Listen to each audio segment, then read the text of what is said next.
ദൈവനാമം മഹത്വപ്പെടട്ടെ. കർത്താവിൽ പ്രിയ വിശ്വാസികളുടെ സമ്മൂഹമായ കുഞ്ഞുങ്ങളെ നിങ്ങളേവരെയും കർത്താവായ യേശു ക്രിസ്തുവിൻ നാമത്തിൽ പ്രഭാതവചനത്തിലേക്ക് വളരെ സ്നേഹത്തോടെ വിനയത്തോടെ സ്വാഗതം ചെയ്യുന്നു. ഇന്നത്തെ ദിവസത്തിൻ്റെ പ്രത്യേകത എന്ന് പറയുന്നത് ശ്ലീഹാ നോമ്പിൻ്റെ 2ാമത്തെ ദിവസം, ഈ മാസത്തെ 17ാമത്തെ ദിവസം, ഈ വർഷത്തിലെ 168ാമത്തെ ദിവസം ആണ്. ശ്ലീഹാ നോമ്പിൻ്റെ 2ാമത്തെ ദിവസമായ ഇന്ന് ധ്യാന വിഷയമായി എടുത്തിരിക്കുന്നത് 13 നോമ്പ്, യാ ശ്ലീഹ നോമ്പ്. 13 നോമ്പ്, യാ ശ്ലീഹ നോമ്പ്. നമുക്ക് എല്ലാവർക്കും അറിയാവുന്നതുപോലെ നാം 13 നോമ്പ് നോക്കുന്നത് 13 ശ്ലീഹന്മാരെ സ്മരിച്ചുകൊണ്ട് ആണ് എന്നതിന് സംശയമൊന്നും തന്നെ ഇല്ല. 1ാമത്തെ ദിവസം, അതായത് 16 ജൂണിന് വിശുദ്ധ അന്ത്രയോസ് ശ്ലീഹായുടെ നാമത്തിൽ നാം ഈ ദിവസം ആചരിക്കുന്നു. 2ാമത്തെ ദിവസം 17 ജൂൺ വിശുദ്ധ നഥാനിയേൽ അഥവാ ബർത്തോളമായി ശ്ലീഹായുടെ നാമത്തിൽ നാം ഈ ദിവസം ആചരിക്കുന്നു. 3ാമത്തെ ദിവസം എന്ന് പറയുന്നത് 18 ജൂൺ വിശുദ്ധ വലിയ യാക്കോബ്, യാ സബദി പുത്രൻ ശ്ലീഹായുടെ നാമത്തിൽ ഈ ദിവസത്തെ ആചരിക്കുന്നു. 4ാമത്തെ ദിവസം, അതായത് ജൂൺ 19, വിശുദ്ധ ചെറിയ യാക്കോബ് അൽഫായുടെ മകൻ ശ്ലീഹായുടെ നാമത്തിൽ ഈ ദിവസത്തെ ആചരിക്കുന്നു. 5ാമത്തെ ദിവസം ജൂൺ 20, വിശുദ്ധ യോഹന്നാൻ ശ്ലീഹായുടെ നാമത്തിൽ ഈ ദിവസത്തെ നാം ആചരിക്കുന്നു. 6ാമത്തെ ദിവസം ജൂൺ 21, വിശുദ്ധ യൂദ ശ്ലീഹായുടെ നാമത്തിൽ ഈ ദിവസത്തെ നാം ആചരിക്കുന്നു. 7ാമത്തെ ദിവസം എന്ന് പറയുന്നത് ജൂൺ 22, വിശുദ്ധ മത്തിയാസ് ശ്ലീഹായുടെ നാമത്തിൽ ഈ ദിവസത്തെ നാം ആചരിക്കുന്നു. 8ാമത്തെ ദിവസം ജൂൺ 23, വിശുദ്ധ മത്തായി ശ്ലീഹ, യാ ലേവിയുടെ നാമത്തിൽ ഈ ദിവസത്തെ നാം ആചരിക്കുന്നു. 9ാമത്തെ ദിവസം ജൂൺ 24, വിശുദ്ധ ഫിലിപ്പോസ് ശ്ലീഹായുടെ നാമത്തിൽ ഈ ദിവസത്തെ നാം ആചരിക്കുന്നു. 10ാമത്തെ ദിവസം ജൂൺ 25, വിശുദ്ധ പത്രോസ് ശ്ലീഹ, യാ ശിമോൻ, യാ ശെമോൻ, യാ ശിമയോൻ, യാ കേഫയുടെ നാമത്തിൽ ഈ ദിവസത്തെ നാം ആചരിക്കുന്നു.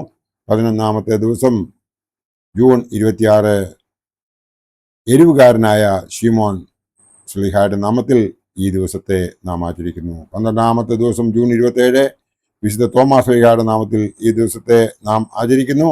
13ാമത്തെ ദിവസം ജൂൺ 28, വിശുദ്ധ പൗലോസ് ശ്ലീഹായുടെ നാമത്തിൽ ഈ ദിവസത്തെ നാം ആചരിക്കുന്നു. അടുത്തത്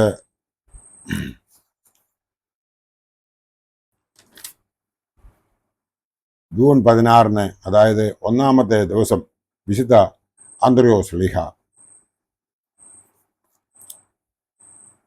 പൗരുഷം ഉള്ളവൻ, ധീരതയുള്ളവൻ എന്നർത്ഥം.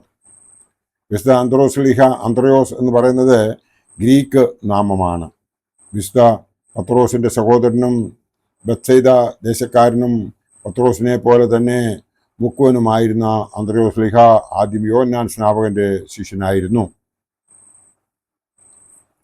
യോഹന്നാന്റെ സുവിശേഷ പ്രകാരം ആദ്യം യേശുവിനെ അന്വേഷിച്ച് ചെന്ന് തന്നോട് ചേർന്നത് അന്ത്രയോസാണ്. അതുകൊണ്ട് തന്നെ അദ്ദേഹത്തിന് പ്രോട്ടോക്ലേറ്റോസ്, യാ ആദ്യം വിളിക്കപ്പെട്ടവൻ എന്ന് സ്ഥാനപ്പേര് ഉണ്ട്.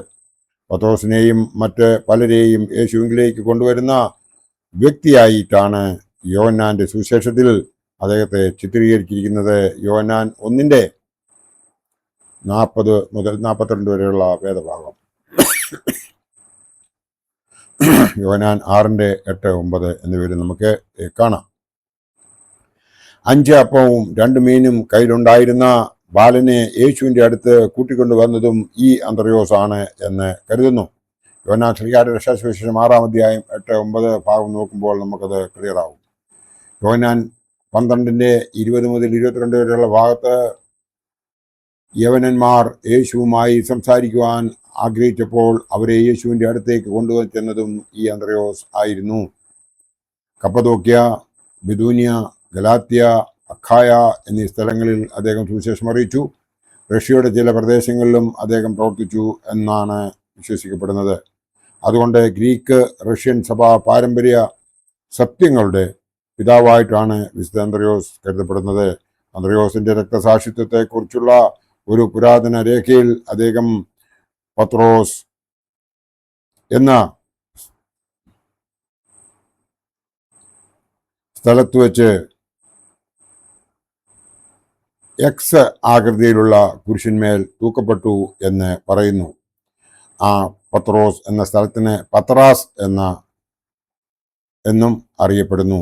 പത്രാസ് തന്നിമിത്തം എക്സ് ആകൃതിയിലുള്ള കുരിശിനെ അന്ത്രയോസിന്റെ കുരിശ് എന്ന് പറയുന്നു. AD 69 അദ്ദേഹത്തിന്റെ ധീരോത്ഥാനമായ രക്തസാക്ഷിത്വം ഭരണാധികാരികളുടെ ഭാര്യയായ മാക്സിമിലിയെ മാനസാന്തരപ്പെടുത്തി. ക്രിസ്ത്യാനികൾ അദ്ദേഹത്തിന്റെ മൃതശരീരം സംസ്കരിക്കുന്നതിനായി മാക്സ് മിലിയുടെ സഹായം തേടി വളരെ ആദരവോടെ നടത്തിയെന്ന് അതിൽ പറയുന്നുണ്ട്. അദ്ദേഹത്തിന്റെ തിരുശേഷിപ്പ് പത്രാസിൽ നിന്നും കുസ്തന്തീനോപോലിസിലേക്ക് പിന്നീട് കൊണ്ടുപോയി. ഇപ്പോൾ അത് വത്തിക്കാനിലെ ബസലിക്കയിൽ സൂക്ഷിച്ചിരിക്കുന്നു. അദ്ദേഹത്തിന്റെ ഓർമ്മ ദിവസം നവംബർ 30 ആണ്. 12 പ്രാവശ്യം മാത്രമേ സുവിശേഷത്തിൽ വിശുദ്ധ അന്ത്രയോസിനെ കുറിച്ച് സൂചിപ്പിക്കുന്നുള്ളൂ. ഒരു പ്രാവശ്യം ആ അപ്പോസ്തല പ്രവൃത്തികളിലും നമുക്ക് ഇത് കാണുവാൻ സാധിക്കും. ഈ ശ്ലീഹായുടെ പ്രത്യേകതകൾ: ഒരു ശിഷ്യന്റെ വിനയം, രണ്ടാമത്തത് ആത്മഭാരം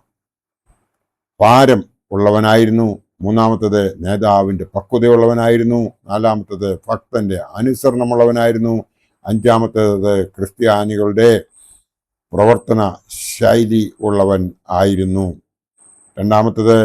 17 ജൂൺ 2 ദിവസമാണ് വിശുദ്ധ നദാനിയേൽ ബർത്തോലോമായി എന്നറിയപ്പെടുന്ന ശ്ലീഹയുടെ ദിവസം. നദാനിയേൽ ദൈവത്തിന്റെ ദാനം എന്നാണ് അർത്ഥം. തുൽമായുടെ പുത്രൻ ആയിരുന്നു. അപ്പോസ്തലന്മാരുടെ പേരുകൾ പ്രസ്താവിക്കുന്നിടത്തെല്ലാം ഈ ശ്ലീഹായുടെ പേര് വരുന്നുണ്ട്.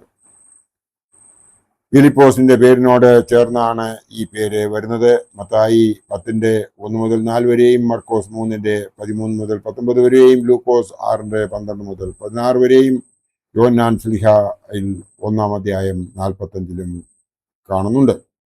കാപട്യമില്ലാത്ത സാക്ഷാൽ ഇസ്രായേല്യൻ എന്ന സാക്ഷ്യവും യേശുവിൽ നിന്ന് അദ്ദേഹത്തിന് ലഭിച്ചു. യോഹന്നാൻ 1:43 മുതൽ 51 വരെയുള്ള വേദഭാഗം നോക്കുമ്പോൾ നമുക്ക് അത് കാണുവാൻ സാധിക്കും. കാപട്യത്തിന്റെ ലോകത്തിൽ ജീവിക്കുന്ന നമുക്ക് അദ്ദേഹം ഒരു നല്ല മാതൃകയുടെ ഉദാഹരണമാണ്. യേശുവിനോട് പറയുന്നു, നീ അത്തിയുടെ കീഴിൽ ഇരിക്കുമ്പോൾ യേശു അവനെ കണ്ടു എന്ന്. ബർത്തോൽമായുടെ രക്തസാക്ഷിത്വം എന്ന പുരാതന രേഖയിൽ അദ്ദേഹം ഇന്ത്യയിൽ സുവിശേഷം അറിയിച്ചു എന്ന് പറയുന്നു. ഈ ഇന്ത്യക്ക് 3 ഭാഗങ്ങൾ ഉള്ളതായി അതിൽ പറയുന്നു. എത്യോപ്യ, അതിനും കിഴക്ക് മേദ്യ, ഏറ്റവും പൂർവ്വഭാഗം സമുദ്രത്തിന്റെ അതിരുകൾ എത്തുന്ന ഇന്ത്യ. അദ്ദേഹം ഫിലിപ്പോസിനോടൊപ്പം പ്രവർത്തിച്ചതായും ചരിത്രത്തിൽ കാണുന്നുണ്ട്. ഒരിക്കൽ ഫിലിപ്പോസിനോടൊപ്പം കഴിവിൽ ഏറ്റിയെങ്കിലും അത്ഭുതകരമായി രക്ഷപ്പെട്ടു. പിന്നീട് അദ്ദേഹം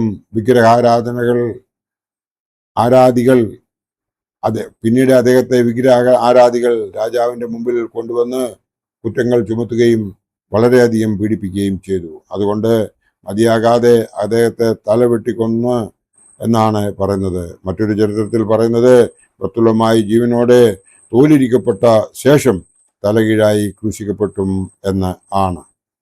ഇനി ഉള്ള ബാക്കി ശ്ലീഹന്മാരുടെ, അതായത് ബാക്കിയുള്ള 11 ശ്ലീഹന്മാരുടെ കാര്യം നാളത്തെ മുതലുള്ള ദിവസങ്ങളിൽ പബ്ലിഷ് ചെയ്യുവാനായി ഞാൻ ആഗ്രഹിക്കുന്നു.